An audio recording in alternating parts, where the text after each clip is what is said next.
Good morning friends. स्वागत है आपका रूपला ब्लॉग में। आप लोग कैसे हैं? आई होप आप लोग स्वस्थ होंगे, मस्त होंगे। तो यहाँ सुबह के बज रहे 6 और आज मैं लेट से उठी हूँ क्योंकि संडे है और नहीं तो ऐसे 5:30 में उठ जाती है। बच्चों के स्कूल है, सब कुछ बंद है, तो मैंने सोचा कि चलो फ्री होगा थोड़ा सा काम किया जाए। और सुबह जब भी हम उठते हैं, मैं क्या कोई भी महिला उठती है तो सबसे पहला जो काम होता है अपना कि घर की सफाई करना, झाड़ू पोछा ये करना। क्योंकि आप कितनी भी मतलब सफाई कर लो फिर भी सुबह उठ के आपको सफाई करनी पड़ेगी, क्योंकि हर जगह गंदगी दिखती है, बच्चे जो है इधर उधर सारा सामान फैला देते हैं। तो सबसे पहला जो हमारा काम होता है वो घर की सफाई होती है। तो मैंने सुबह उठ के सारे घर में झाड़ू लगा दिए। और कितने भी अब बार आप झाड़ू लगाओ घर गंदे हो जाते हैं। और बच्चों के घर है तो पूरी जगह इधर उधर सामान जो होते हैं फैले पड़े ही रहते हैं। और मेरे घर में तो और छोटे छोटे बच्चे हैं जो सारे सामान इधर उधर फैला देते हैं, कॉपी किताब जो भी रहता है उसके पेपर इधर उधर फाड़ के इधर उधर फैला के रख देते हैं। तो काफ़ी दिक्कत होती है साफ़ सफाई करने में। और आज संडे थे तो जो जो पर्दे मुझे लग रहे थे गंदे हैं तो उन सबको मैंने निकाल दिया था, क्योंकि अभी काम चल रहा है घर में तो डस्ट भी हर जगह बहुत ज़्यादा है। और धूल के कारण पर्दे वगैरह सब बेडशीट सब काफ़ी ज़्यादा गंदी हो गई। तो मैंने उनको करके एक एक करके सबको निकालना भी था। तो मैंने क्या किया, पूरा गैलरी सबकी सफाई की, क्योंकि यहाँ पे सीमेंट से लेके सब कुछ थे। बच्चे तो इधर उधर प्लास्टिक जो है कुछ भी खाते हैं फेंक देते हैं। कितना भी आप डस्टबिन रखो तो भी एक जगह बच्चे जो है वो नहीं रखते हैं और इधर उधर फैला देते हैं। पढ़ते हैं तो कॉपीज़ जो है जितनी फाड़ के मतलब पेपर फटते हैं वो इधर उधर फेंक देते हैं, आप कितना भी कहो। और दरवाज़ा सब भी था तो जहाँ तहाँ धब्बे पड़े थे, मुझे उसकी भी सफाई करनी थी। तो मैंने सोचा कि चलो पहले पूरे घर की झाड़ू लगा दिया जाए, उसके जितने भी कचरे वो साफ़ कर दिए जाए। उसके बाद जो बेडशीट वगैरह है वो मैंने चेंज किया। जो पर्दे मुझे लग रहे थे गंदे हैं, क्योंकि ऐसे तो हर संडे को निकाल देती हूँ पर्दे वगैरह, लेकिन इससे पहले और ज़्यादा निकाला था क्योंकि हर जगह इतनी ज़्यादा धूल भर गई थी। और सीमेंट वगैरह का काम चल रहे हैं तो धूल भी भर जाती है और गंदे भी ज़्यादा हो गए तो बेडशीट मैंने चेंज कर दिया। और पर्दे वगैरह जो है जो ज़्यादा गंदे हो गए थे उसको भी निकाल दिया। पंखे उनके भी गंदे हो गए थे। हर हफ्ते में कर देती हूँ सफाई, लेकिन आज नहीं करूँगी क्योंकि एक दिन में इतने सारे काम करना जो संभव नहीं है। और हस्बैंड की छुट्टी रहती है तो इसमें हेल्प भी कर देते हैं कि पंखे वगैरह साफ़, लेकिन आज उनकी छुट्टियाँ जो है नहीं हैं, थोड़ी लेट से ड्यूटी है, लेकिन वो छुट्टियाँ नहीं इस कारण वो आज सफाई नहीं कर पाएंगे। छुट्टी रहती है तो सफाई पंखे वगैरह में मदद कर देते हैं। तो बेडशीट बदल दिया, जो पर्दे मुझे गंदे लग रहे थे उन सबको निकाल दिया। और जो हमारे यहाँ खिड़की उड़की सब खोल दी कि सुबह की जो अच्छी धूप हवा आती है तो अच्छी लगती है, रोशनी भी आपको पूरे घर में दिखाई देंगी। और इधर उधर जो आपको दिखेंगी कचरे, और बारिश जो है 2-3 दिन से लगातार हो रही है और उस कारण जो है मतलब अंदर से बाहर आते जाते लोग रहते तो पैरों के धब्बे भी इधर उधर पड़ जाते। तो उस कारण भी जो है ना काफ़ी दिक्कतें हो जाती हैं, क्योंकि हमारे घर की तरफ भी है पूरे एरिया में जैसे भी आप देखोगे हर जगह जो है पेड़ वगैरह बहुत ज़्यादा ही हैं खाली जगह होने के कारण। और खेत वगैरह भी मेरे घर के सटे हैं तो वहाँ से भी जो है कीड़े मकोड़े आने का ज़्यादा जो है। चूहे इतने ज़्यादा परेशान करे क्योंकि घर के पीछे हमारी इतनी जगह खाली जगह पड़ी हुई है पीछे और जंगल है कि वहाँ से चूहे इतने ज़्यादा आ जाते हैं कि बहुत सारी चीज़ें जो है वो काट देते हैं। आप कुछ भी सामान रखो इधर उधर फैला देते, तो इस कारण मुझे जो है वो काफ़ी ज़्यादा दिक्कतें हो जाती है।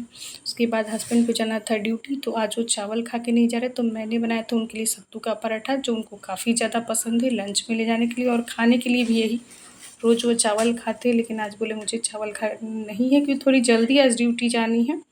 उनका टाइम जो है फ़िक्स कभी नहीं रहता है, किसी भी टाइम पे उनकी ड्यूटी हो जाती है। तो सत्तू वाले पराठा बना दिए, उसको प्लेट में फैला दिए क्योंकि ये ठंडी हो जाए, गर्म अगर डाल देंगे तो ख़राब हो जाती है। फिर दोपहर के टाइम था और हमारे यहाँ आया था लाल वाले साग और उसकी संख्या जो थी वो बहुत ज़्यादा ही थी। तो हम लोग पूरा परिवार, मैं जेठानी सभी लोग बैठ कर उसको साफ़ कर रहे थे और घर से बाहर हॉल में कर रहे थे, क्योंकि इतनी ज़्यादा उसमें मिट्टी थी कि साग में मिट्टी होती है, खाने में तो अच्छी लगती है लेकिन उसको साफ़ करना मुश्किल होता है। और मतलब कम से कम 2 किलो के लगभग में हमारा साग था और उसमें इतनी ज़्यादा मिट्टी थी कि मुझे तो बहुत ज़्यादा साफ़ करने में गुस्सा आ रहा था, लेकिन हम लोग बैठ के करके सभी लोग इसको साफ़ किए। और बाहर करने क्योंकि मिट्टी ज़्यादा हो जाती है, पूरा अभी गीला भी है जहाँ तक बरसात हुआ है उस कारण। और एक एक करके सभी साग जो हमारे टूट गए और बचे हुए उसको हम लोग तोड़ कर रख दिए हैं, क्योंकि एक दिन सारा बनाएंगे नहीं, अगले दिन उसके बाद जो है झाड़ू से पूरे को साफ़ कर दिए। मुझे लग रहा था जितनी साग नहीं निकली उससे कहीं ज़्यादा जो है उसके कचरे निकल गए। और इन सबको साफ़ करके जो है घर से बाहर फेंक दूँगी कि सीढ़ी वगैरह सभी पे बैठ के हम लोग इसको साफ़ कर रहे थे। बच्चों के सब जब सभी लोग मिल जाते हैं तो बात करते करते टाइम भी नहीं पता चलता, नहीं तो अगर अकेले आप साफ़ करोगे तो पता नहीं चलेगा, पता इतना मतलब मुश्किल होता है साफ़ करना, और सभी लोग बैठ जाते हैं तो आपको पता नहीं चलेगा कि कब कितनी जल्दी ये मतलब साग की सफाई भी हो गई और बन के तैयार भी हो गया। उसके बाद दोपहर बना था ये राजमा जो कि बना रही हूँ, और उसके साथ चावल। आज दाल नहीं बनाऊँगी क्योंकि कोई भी बच्चे जो है खाने को तैयार, आज दाल नहीं है, बस राजमा और चावल। कि बहुत टाइम से हमारे यहाँ राजमा जो है वो नहीं बना था, तो राजमा बनना है। और ऐसे दाल चावल सब्जियाँ बनती है, भुजिया बनती है, लेकिन आज बच्चे जो है दाल खाने को तैयार नहीं है, तो राजमा में इसको रात में ही हमने डाल दिया था ताकि ये फूल गया। उसके बाद सुबह उठ के इसको बना दिया। और अभी जो है किचन में जो काम लगा हुआ है, क्योंकि पहले किचन में जो टाइल्स का काम नहीं हुआ था और अभी हो रहा है, तो खाना बनाने में काफ़ी ज़्यादा दिक्कतें हो रही है। और सबसे ज़्यादा मुश्किल तो हो रही, काम हो रहा है उस बात की तो खुशी है, बट इतनी आवाज़ हो रही कि वीडियो बनाना, लाइव करना मुझे बहुत ज़्यादा मुश्किल हो जा रहा है।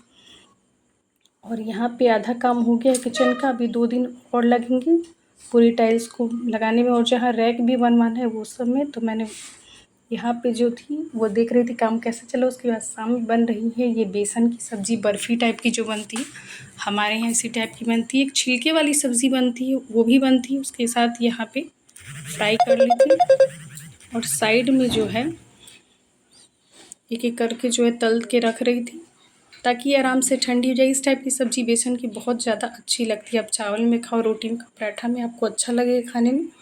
और करी पत्ता डाल के अगर आप बेसन की सब्ज़ी बनाएंगे तो बहुत ज़्यादा टेस्टी लगेगी। सरसों वाली सब्ज़ी, इसमें प्याज का प्रयोग नहीं होता है।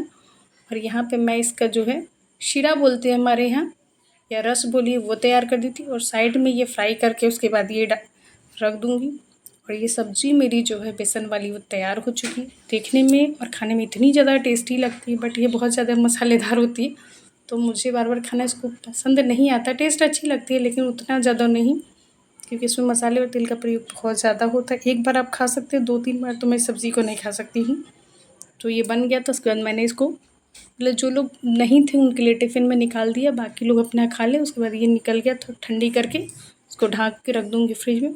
और फिर मेरे पास मैंने देखा, खुश हुई कि चलो फ्रिज में 2-3 गो करेला मुझे मिल गया। बहुत टाइम के बाद करेला हमारे घर आया था, हम सोचे चलो आज इसकी भुजिया बनाते हैं। फिर मिलते हैं नेक्स्ट ब्लॉग में। कैसा लगा आप ज़रूर बताइए ब्लॉग।